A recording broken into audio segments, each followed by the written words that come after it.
Hello, everybody. Welcome back to another installment of Billboard Comics and my sub feature, Growing Up Comics. Now, as you're watching this, it will be quickly approaching Halloween. Ooh, ooh, spooky. Ooh, ooh, very nice, very evil. Um, I apologize for that. I'm doing this back in the dog days of summer. It's July. Actually, it's right before the Superman movie is coming out. But I came across something online about Halloween costumes, so I decided to actually do a little pre-gaming, as I like to do, and tell you about my experience with comic book related costumes as a kid. I grew up in a different generation from today. And we get the whole old man shouts at cloud thing out of the way immediately. You young whippersnappers don't realize how lucky you have it. You have fake muscles that make you look like somebody. And Jedi robes that look like the actual characters. We had Ben Cooper costumes and we liked it. Yeah, the most famous costumes from back in my day. I am part of the Ben Cooper generation. Yes, I am. A lot of people talk about the foibles of it. I'm going to go in just general, basically, and one specifically, because I have memories of two actual comic book things that I remember wearing out for Halloween, or for a Halloween party or something like this. The first one was a Ben Cooper Batman costume. I must have been like 5 or 6 about this. The first costume came out in like 1973, I think, of Batman. And so it was like he's still popular in the early 70s, mid 70s, when I was a kid going out trick or treating. So he was still like a licensed property. And let me just go into a brief over about the Ben Cooper costumes. I'm sure if you put Ben Cooper costumes in the search function of YouTube, you'll find a whole bunch of people my age or older talking about the pure sadistic pain that it is to wear those, which brings out, it's like the kind of thing you get kicked in the face if you have a fond memory about it because it's part of your upbringing. That's how I approached this. Ben Cooper costumes were not at all good. I imagine they were not flammable, but I'm not 100% sure. Basically what you got here is you get a mask. It's made of the cheapest plastic you could possibly find, but it's vacuum molded. It's vacuum molded to the person's face, the hero's face you want. More than enough detail. Like, if they have a mustache, the mustache will come out a little bit above their skin line in the mask, so it's three-dimensional. So it's the mask is in front of the face that you put on there. The Batman mask had his cowl slightly raised on the actual plastic mask you had. It was a half mask. You didn't go over your head. It was attached to you by the flimsiest white rubber band you'd ever want to be, and it's just stapled on both sides. If it ever fell apart, if the staple came loose, which they often did, I'll tell you why in a second, you were screwed, because usually when they left, they probably took a whole big hunk of the mask with it, and it was hard to reattach it. And the reason why it came out so much is because people used to come up to you, children and adults too, come up, grab you by the nose, pull it back out, boom, and smack you back in the face with it. I can't tell you how many people did that to me when I was a kid. I must have had more than one of these costumes, because I remember that happening several times, not just with the Batman one, but that always happened. One thing I remember about the masks too, as well, is that they're very accurate, very good like this, but if you say stepped on it or sat on it or bent it in any way or shape or form, put a dent in it, it was impossible to get that dent out. That was constantly in there. You could get so it's kind of flush kind of stuff, but then you have this weird kind of stuff on the side of your head, like it looks like you have some kind of scabies on your mask or whatever. It never actually came out evenly or anything like that. Maybe if you had the actual press look, you could put it back in and it would come out being pretty cool. Not this way. I do remember the masks being incredibly hot. I usually run hot, even back when I was a kid. But even back then, it was like really, really, really, really hot. And if you had glasses, basically you had two options. You could put the glasses over the mask, which if you're a big Batman doesn't have glasses over his mask. That's not accurate. That's I'm gonna get into that a little bit later on. And you know, like, so that means you put it on, you put the mask over it. You're breathing in the mask, which doesn't have good ventilation. I think it has two nose holes over the nose and like a little slit around the mouth, which was razor sharp. And you breathe throughout the whole night, and it's like, in the 50s, 40s, it's a little chilly. Where I grew up in northeastern Pennsylvania, so it started getting early. Like, this is back when we had seasons. This is back when cold weather actually started to hit around November 1st, October 31st, and you go out there and it's like cold, but you're in there and you have the hot thing and you're breathing and your glasses are fogging up and you're trying to walk and you're trying to there and you have to stop every 5 seconds to clean your glasses and walk a little bit further because the glasses are underneath the mask, and it was you kids don't know how lucky you had it. The costume itself is even more outrageous. It's more kind of like wacky and out of control.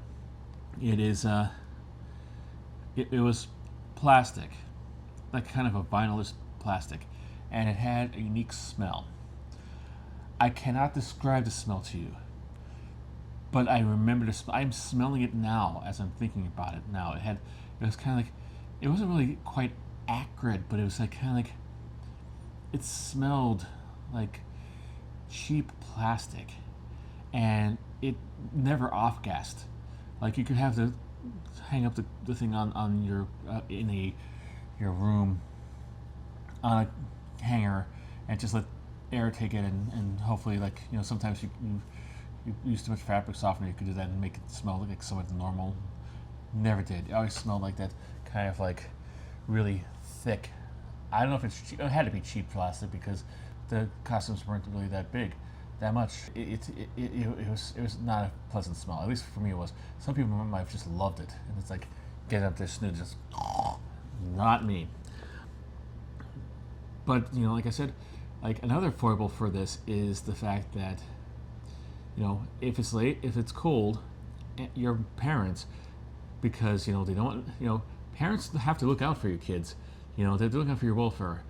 Even back then, before like the actual child protective services came in and had to make sure that you weren't abusing your kids, they had to actually are interested in your survival and making sure you're okay.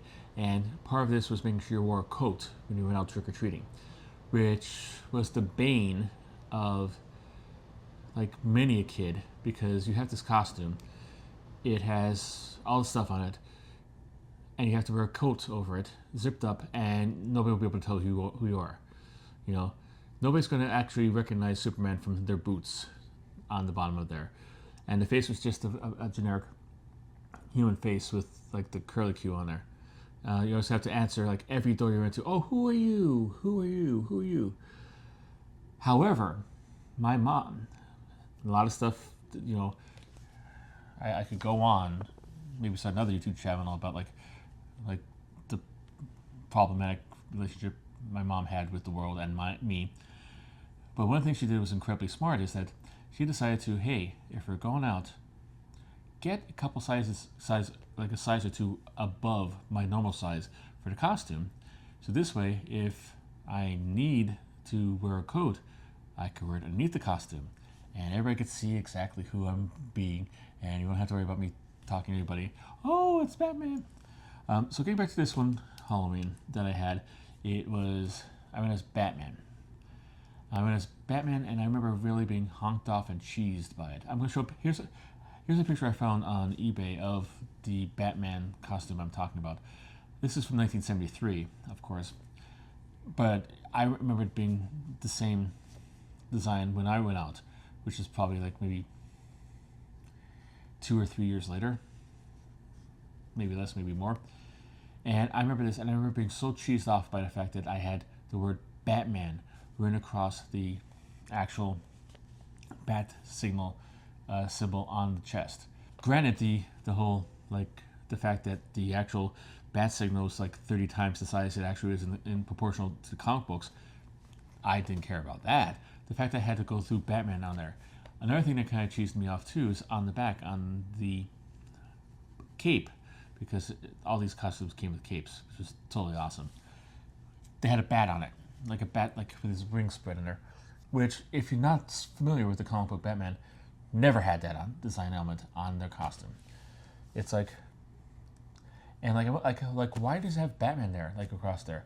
And that was good because like actually it kind of looked like a costume, except for that there's some designs of the Batman thing that had like looked like the Batman costume, but had Batman running towards you and stuff like this. I'm like, why are they doing this? I later found out that they were required by the licensing agreement they had with DC Comics or Warner Brothers or whoever owned the Batman at the time, that they had to make sure that people knew who was in the actual, like, who the character was. So that's why you had Batman written across there. They had to have Batman written across the chest, so the old lady who lived down the street who gave out full-size candy bars would actually know that you are actually Batman, and then she could probably go out and buy a whole bunch of Batman paraphernalia because she would immediately fall in love with the character just by seeing a poorly rendered version of the character on your Halloween costume. I don't understand it, but that's what they did. But yeah, this was it was a wonderful experience. It was also kind of like really arduous. I remember coming home and just being soaking with sweat, and I think my mom used to make me. We used to come back like pretty late because we used to stay out till, and I used to come home and like I used like the inside of the costume could have been opened up and used as a slip and slide. It was that wet because I was sweating that much, and I don't think we kept any of them. I don't think. I know I didn't keep any of them. I know my mom didn't keep any of them. I think it's just like when they were done, and we went on to the next one. So, yeah, that's my experience with the store-bought costume.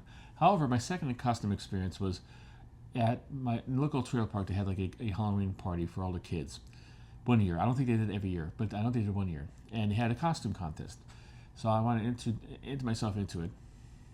And they had a couple years actually too, because one year I went as legendary place kicker Chester Markle, he of the Green Bay Packers, and yeah, I didn't win anything. Got a cheap helmet, a Green Bay Packers helmet from a flea market one time, with then he had shoulder pads. I got one of my dad's T-shirts and drew in his name after that, and the package had the helmet, shoulder pads, and pants. So I had that there, and I tried to hike up my socks and have sneakers on. Didn't win anything because like the helmet was falling apart. Half the decals were missing and stuff like this. But the second time they did this, I decided to. I think it was during the time when the Incredible Hulk TV series was on the air, and my mom had a hat. I'm really good at that. I'm gonna stop. There you go. Thank you very much for stopping. This is where video ends. He said, "So, what's the deal with the hat?" She had a hat that looked remarkably like Lou Ferrigno's hair in the. I wish I had pictures of this. I do not. If I do, I don't think my mom wasn't a big taking pictures for Halloween. She's basically kind of like, all right, let's get going. Come on, here. Do you want to go home? Let's go home. It's freezing. Let's go home. We're going home. And that's pretty much the whole Halloween experience every year. So they're having a contest, and she had a hat that looked kind of like Luke Ferrigno's hair. I don't think she was wearing it that much. She didn't really like it that much, so she gave it to me. Bought a tube of like green face paint. I had a green turtleneck, like T-shirt, that went all the way to my wrists and up my things. So face paint and stuff. So I didn't have to use like a lot on my hands and stuff like this. Got an old flannel shirt that I didn't want anymore. Cut that to pieces. Got an old pair of pants that I wasn't gonna wear. I think a pair of jeans. We cut that to pieces, and I would, paint with green paint the bottom half of my legs. And I went as the Incredible Hulk that year. So, Sartorial Splendid is like really, really, really fun. What happened was, like, the manager of the park was the judge of this. So what they had to do is like, he sat in the middle. This to me sounds like really, really weird, and really maybe had something else going on that's called, maybe that Child Protective Services should have been called for, you tell me in the comments if this seems like a little icky to you. So he sat in the middle there, and all the kids had to go around him in a parade doing something related to their costume. You know, pirates would be like, "Arr, Johnny, arg, arg," and like, Pac-Man would go, "Waka, waka, waka, waka," and stuff like this. I was the Hulk, so I had to like, "Arr," all the time I went through there. And I just remember it being incredibly stupid, incredibly dumb, incredibly, like why do I have to do this? But it worked, because I won $5 prize for that. I'm like, I'm pretty good at winning stuff. So I get lucky a lot, more often than a lot of people do. I'm very thankful for it. But this is the first time I think I really won anything. And if you're a kid in like the late 70s, early 80s, $5 is like, you're like a millionaire. Everyone gets a candy bar. How much is that going to be? $1.25. Haha, and I still have money left over for comic books. Yay! Yeah, so that was the fun time. That's the one time I did like a custom-made comic book related costume as a costume, and I won money for it. So that's great. Been chasing that dragon ever since. Now we're big into cosplay. I do for a brief period of time when my daughter was really, really young. She was into cosplay, and we used to like try to make matching cosplay when we went to actual New York Comic Con. Like one year I went as Vader and she went as Leia, and I loved that. That was just so happy. But then again, with glasses, you can't really wear the thing, or you have to choose. Do you want to see, or do you want to be accurate? And I thought seeing was better than that. Yes. So yeah, that happened. What other costumes I had as a kid? I do remember one year I went as Michael Jackson. Yep, probably around 84 when Thriller hit, 84, 85. He's big for a couple years back then, and I would have been like, at that point, either like 12 or 13. Probably a little older. Probably at the tail end of like actually being able to go out and go trick or treating. And I went as Michael Jackson. I had a glove. I put sequins on, and got some of my mom's makeup, and like it's kind of like a darker shade. And I'm Narlium. I put that on, and I think I know one of her hats because she had like stuff that looked like curly hair, and I had like kind of like a vinyl kind of rain slicker, so reversible jacket. It was like tan on one side, blue on the other side.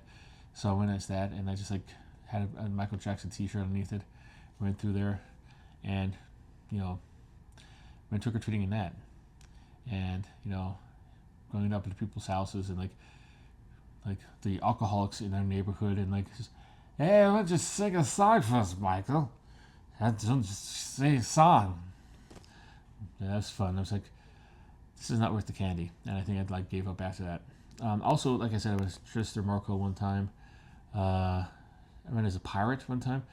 My favorite thing about like going to school was like the fact that in school they would let you actually get dressed up and you could stay in a costume all day.